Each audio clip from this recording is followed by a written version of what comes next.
Parece lejos, suena lejos y está lejos. En el Cáucaso, en Asia Central, un conflicto entre Armenia y Azerbaiyán por una región que se llama Alto Karabaj. Hubo una guerra en los 90 y está empezando o podría empezar otra guerra. Vemos un informe y lo analizamos.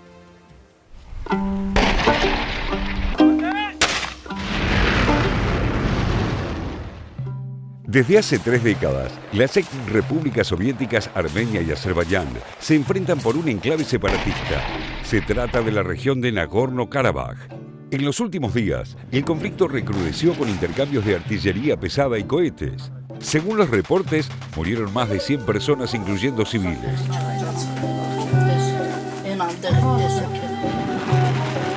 Ambos bandos se acusan mutuamente de disparar primero y llevar este histórico enfrentamiento al borde de una guerra.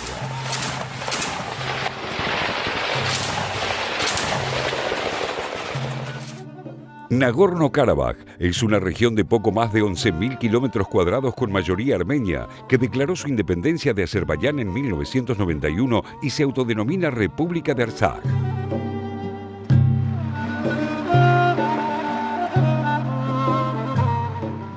Su estatus irregular se remonta a la desintegración de la Unión Soviética, periodo en el que los países miembros de ese bloque, entre ellos Armenia y Azerbaiyán, comenzaron a reorganizarse territorialmente. En época soviética, Nagorno-Karabaj era una región autónoma de la República de Azerbaiyán. Con la disolución de la Unión Soviética, el Parlamento artsají votó la integración con Armenia. Azerbaiyán se opuso a esa unión y este hecho detonó el inicio de un largo conflicto con el enclave separatista.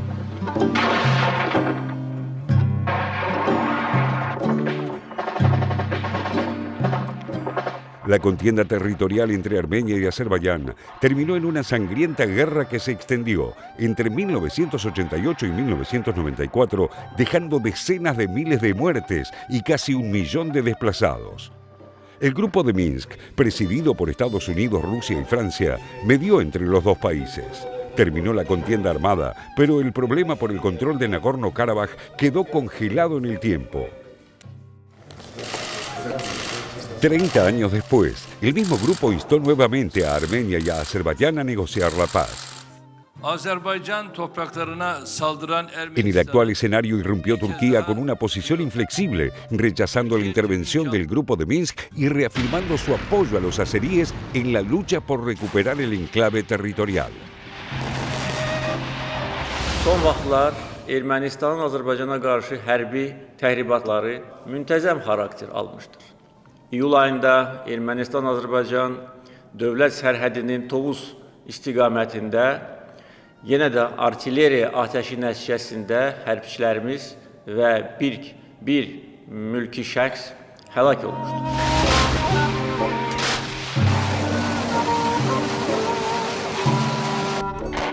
Ankara es un socio estratégico de Azerbaiyán. Su historia de hostilidad con Armenia juega también un papel clave en esta crisis. Ereván acusó a Turquía de estar directamente involucrada en las acciones militares en la zona del conflicto y ambos bandos se imputan el uso de mercenarios. Միջազգային հանրությանը կոչ եմ անում գործադրել ազդեցության բոլոր լծակները զերծ պահելու Թուրքիային հնարավոր բոլոր միջամտություններից, ինչը վերջնականապես կապակայունացնի իրավիճակը տարածաշրջանում։ Թուրքիայի ագրեսիվ վարքագիծը, որը խիստ վտանգավոր դրսևորում ունեցավ հատկապես հուլիսյան դեպքերի ժամանակ եւ շարունակվում է այսօր, լուրջ մտահոգության տեղիք է տալիս։ Rusia, tradicionalmente visto como aliado de Armenia, exigió un alto el fuego inmediato y el inicio de un diálogo. También Irán, que tiene frontera con ambos países, ofreció mediar en conversaciones de paz. Una guerra en esta región podría llegar a desestabilizar la economía global. El Cáucaso es una zona de tránsito de oleoductos que llevan petróleo azerí y gasoductos con gas del mar Caspio a Turquía y Europa. Hasta el momento, las dos partes del conflicto no mostraron gestos de entendimiento. Por el contrario, la escalada de combates está llegando a un nivel que podría ser irreversible.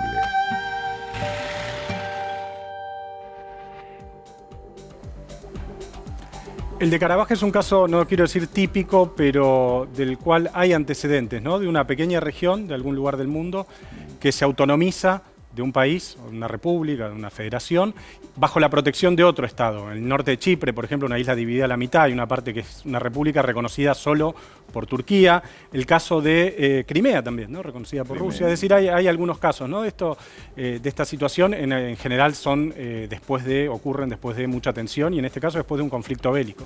Sí, recordemos que esa zona no es reconocida internacionalmente por los distintos actores y ahí empieza a jugar justamente toda esta implicancia geopolítica que hay en la región, acerca, lo veíamos recién en el informe, de el rol sobre todo de Turquía, de Rusia y de Francia en todo esto. Si hay voluntad de Rusia de frenar esto, ¿podrá ser detenido? ¿Qué va a pasar con esto? ¿Cómo va a jugar Francia? Francia ya sabemos que han convocado a detener, a un llamado al alto al fuego en la zona, pero esto hasta el momento se sigue incrementando la tensión bélica en el territorio y ahí empiezan a aparecer estos grandes actores también globales que también tienen sus intereses en la zona, ¿no? Turquía juega fuertes intereses económicos en este territorio y en este conflicto. Es un aliado de Azerbaiyán. El tema de los gasoductos y oleoductos pasa a ser un punto clave que Recep Erdogan, el líder turco, lo ha destacado inclusive como el proyecto que llevaría el gas del Mar Caspio hasta Europa. Él lo consideró la ruta de la seda de la energía. En esos términos planteó este transporte que recorrería 3.500 kilómetros hasta llegar a destino. Sí, Turquía también un país que está jugando cada vez más fuerte en materia de política internacional, desde que logró afirmar su liderazgo dentro de su zona de influencia, está jugando cada vez más fuerte. Tiene influencia en Siria, en Irán, dialoga con Israel, es decir, el juego turco es un juego cada vez más ambicioso, ¿no? Y en sintonía con lo que decía Raúl, me parece que es interesante ubicar en el mapa dónde está el conflicto, de dónde estamos hablando, porque es una zona, y lo vemos ahora en pantalla, lo podemos ver, que conecta Europa con Asia, ¿no? Eurasia. Y de esa manera también por ahí pasan los gasoductos y es por eso que podría implicar o tener una fuerte repercusión en la economía internacional. Ahí vemos Armenia, Azerbaiyán, lo que vemos en rojo es la zona de Nagorno, la zona en disputa, y lo que vemos ahí sobre... O sea, esta es una zona ocupada por Armenia, la que vemos en verde más oscuro. Sí. Y eso que aparece ahí marcado es justamente la línea de contacto donde están sucediendo hoy estos enfrentamientos. Sí. De una guerra que arrancó en 1988, que tiene muchísimo tiempo ya. Y que además fue muy larga, Yelén, porque duró varios años la guerra. De hecho, en realidad ellos firmaron un alto al fuego en el 94. Podemos decir que técnicamente continúan en guerra porque el conflicto no está resuelto. No está declarado, no está declarado. Y estamos cerca de eso, ¿no? Sí, una zona muy caliente y, como vos decís, muy estratégica porque, como se ve y como se veía cuando el zoom estaba más grande del mapa, conecta Asia con Europa y pasan, como decía Rulo recién, gasoductos y oleoductos por esa zona. Y ahí podemos ver también lo que estuvo sucediendo en las últimas 24 horas en la zona. Estas son imágenes recientes. Hubo 100 muertos, hasta ahora es lo que tienen contabilizado, aunque no se ponen de acuerdo. Los armenios dicen que hubo menos. Azerbaiyán declara muertos un helicóptero caído, si no me equivoco. Aparte son bombardeos sobre poblaciones civiles, ¿no? Sí, claro. No son tropas en combate lo que está sucediendo ahí, con lo cual hasta es impreciso por eso también la cantidad de víctimas que se da en cada ataque de este tipo. Sí, este combate, digamos, se libra, como dice Rulo, en zonas civiles, digamos. No es que hay una zona desmilitarizada. Por eso en su momento, cuando se produjo la guerra en los años 90, hubo casi 1 millón de desplazados, es muchísimo 1 millón de desplazados, ¿no? Recordemos que en Siria hay 2 millones.